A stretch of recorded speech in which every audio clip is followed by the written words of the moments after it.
laboureur entend un bruit bizarre sous le socle de sa charrue. Il va voir et déterre un coffre rempli de pièces d'or. Une fortune pour lui, bien évidemment. Il enterre au fond de son jardin, mais qu'en faire? Il imagine une quantité d'achats possibles, mais décide finalement de ne rien décider. Ce coffre de pièces d'or, ce trésor, sera sa sécurité en cas de courure. Et cette sécurité change son caractère de tendu. Le voilà relaxé. De grincheux, il devient aimable. D'intolérant, il devient tolérant.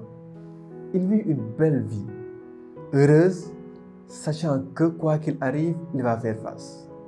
Sa dernière heure arrive.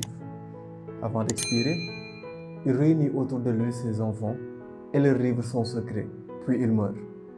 Le lendemain, il creuse à l'endroit indiqué et trouve le coffre, mais il est vide. Le laboureur s'était fait voler son or des dizaines d'années auparavant. Lorsque vous avez une idée en tête qui vous fait du mal, pensez à cette histoire. Est-ce vraiment le fait lui-même qui nous fait du mal ou bien les pensées qu'on lui accorde? Nous avons tous dans notre cœur et dans notre tête une image de nous-mêmes. C'est cette image qui détermine le champ de nos possibilités. C'est cette image qui peut être à l'origine de notre complexe, de notre manque de confiance en nous.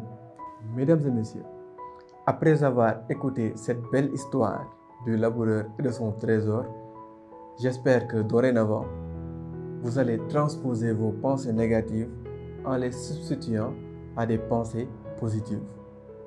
Écoute.